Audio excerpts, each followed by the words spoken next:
Now we have the East. First matchup, Detroit Pistons versus the Cleveland Cavaliers. Key matchups here, Tayshaun Prince versus LeBron James. Tayshaun Prince got a lot of press in 2004 when he really frustrated Kobe Bryant in those finals. That was a big reason why they won that series so easily. Tayshaun Prince really just took it to Kobe Bryant defensively and proved that he's one of the best defenders in this game. So he needs to find a way to limit LeBron James scoring-wise again. It may not be possible, but Prince needs to man up and show that he can do this against LeBron. The other important matchup is Rasheed Wallace versus Zandre Ilgauskas. Wallace is a better player in my mind, no doubt, if he gives a crap. All year it looks like Rasheed Wallace hasn't given a crap. He's jacked up terrible threes. His stats are way, way down. He just hasn't been playing well. So if he doesn't give a crap this series, which I suspect may happen, it could be a sweep. It could be a snoozer. And that's what I'm thinking may happen, because for some reason Rasheed Wallace has just been dead all year. Thoughts here. Both teams have a lot of guard play. Although, if the Pistons don't play Allen Iverson in the postseason, and it's looking like they're not going to play him at all, they really may not have that advantage now. But if you look at the Cavs, Delonte West, Mo Williams, Sasha, Wally, Gibson, even players like they use James as a guard sometimes because of how he can handle the ball. But they have a lot of guards they really like. The Pistons, they like Rodney Stuckey a lot. Obviously, they use a lot of Will Bynum off the bench. Allen Iverson, if they use him, very useful. Rip Hamilton, excellent player, excellent scorer. Reggie Miller, he's kind of like Reggie Miller in that sense. So lots of guards in this game series. We have the power forward matchup, which is interesting. Anderson Varejao and Antonio McDyess. McDyess, very good rebounder from time to time. He's the kind of guy who has those games where he grabs like 23 rebounds or something insane like that. So people underestimate him a little bit, but he has a lot of value when he's on. Varejao, his value transcends all stats. He does things that don't show up on the stat sheet that are very, very valuable to the Cavs. So these guys secretly make a big impact, and how they match up against each other could be key. We also have Joe Smith and Kwame Brown. Again, it's not a direct matchup, but these are two guys people kind of forgot about.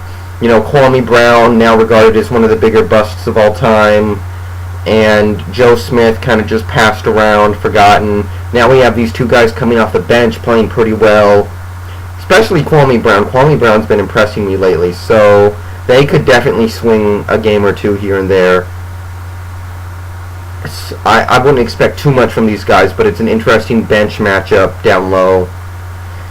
Stuckey and Bynum, Rodney Stuckey and Will Bynum, are going to fight for the car keys in this series, along with maybe Rip. Rodney Stuckey, the franchise wants him to become the point guard of the future for this team, but Will Bynum is just playing better than him right now. So it's going to be key to see if Rodney Stuckey can prove that he's the best point guard on this team, or if Will Bynum can prove that the regular season was no fluke. All through this series, I expect to see them fight for the car keys, and whoever comes out, it's going to be significant. My X factor is Rasheed Wallace, because if he gives a crap, he's the most all-around talented big man center in the league still, in my opinion. Dwight Howard, not really much of an outside game right now. Yao Ming, I question his rebounding and defense from time to time. I think Rasheed is the most complete center in the game if you consider him a center, but he needs to give a crap. I don't know if he does anymore. My conclusion is I think the Cavs will play some close games, maybe get a scare here or there. I'm going to say Cavaliers in 5, though. I think they'll come out on top in a lot of close games. So I think they'll take this handily in 5 games. Then we have the Chicago Bulls taking on the Boston Celtics. Boston being the 2 seed with the home court. Key matchups here, Derrick Rose versus Rajon Rondo. If Rondo can make life hard for Derrick Rose, this should be an easy win for the Celtics. Derrick Rose is the life that breathes into the Bulls. You know, he distributes the ball to John Salmons and Ben Gordon. He's the guy who does some slashing stuff. Without Derrick Rose, this Bulls team is garbage. They couldn't do it.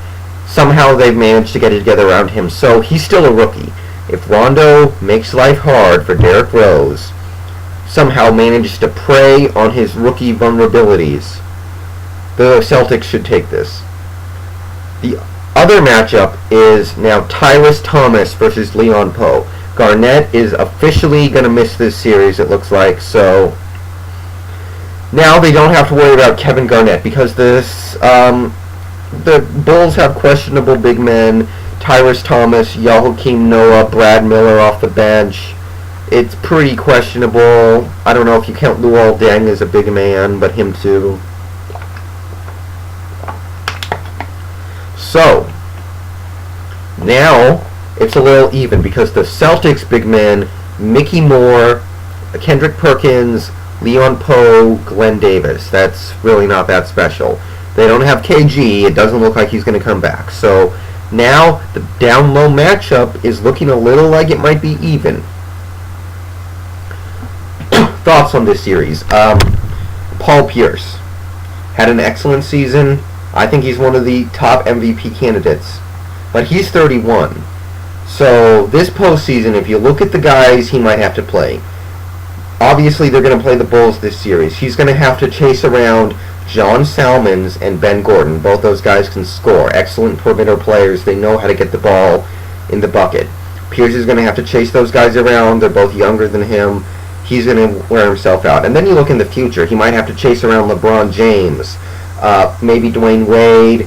I guess you could throw in Joe Johnson, Hedo Turkoglu, and if they get to the finals, it looks like it'll probably be Kobe Bryant. He is too old to keep chasing guys of that caliber all around the court. So, if you just look at this matchup, he's going to have his hands full with Salmons and Gordon. But he's going to have to give it everything he's got if the Celtics are going to win this series. So, if you look in the future, it looks kind of grim. Also, actually, Leon Powe has been injured for a little while. I think he just got back. So, it'll be key to see if he comes back, because if he isn't playing well, then the Bulls big men might actually be better than the Celtics big men. So the Bulls big men are questionable, but the Celtics bigs are very weak right now. So there's that opportunity for the Bulls to take an advantage there. Stephon Marbury. Early on, he was playing atrocious, just bad. But recently, he's been improving. He really has. And he could be an impact player in this series. What if he has to go up against Derrick Rose? What if he can make life a little harder for Derrick Rose, disrupt him, prey on his rookie weaknesses or whatever, and maybe turn the tide of one game in this series? That would completely justify the Stephon Marbury signing to me. So I'll be watching Stephon Marbury. My X factor in this series is Ben Gordon, the shooting guard. If he can make Ray Allen work defensively, that'll take away Ray Allen's ability to do stuff offensively. So that'll be important if they can limit Ray Allen and make Paul Pierce beat the Bulls by himself. That'll be big. So Ben Gordon needs to play well offensively, make Ray Allen work, tire him out. And if Ben Gordon is draining his shots, that does a lot for Derrick Rose, because Derrick Rose's main strength right now is probably passing off to open teammates. He's a decent scorer, but he cannot carry a team on scoring yet. He's not there. I thought about this hard. I'm going to say the Celtics win in 6. I think Paul Pierce is going to take over this series and eventually win it for himself. It might go 7. I wouldn't be surprised, but I have the Celtics winning in 6 games. Thought about this one hard, though.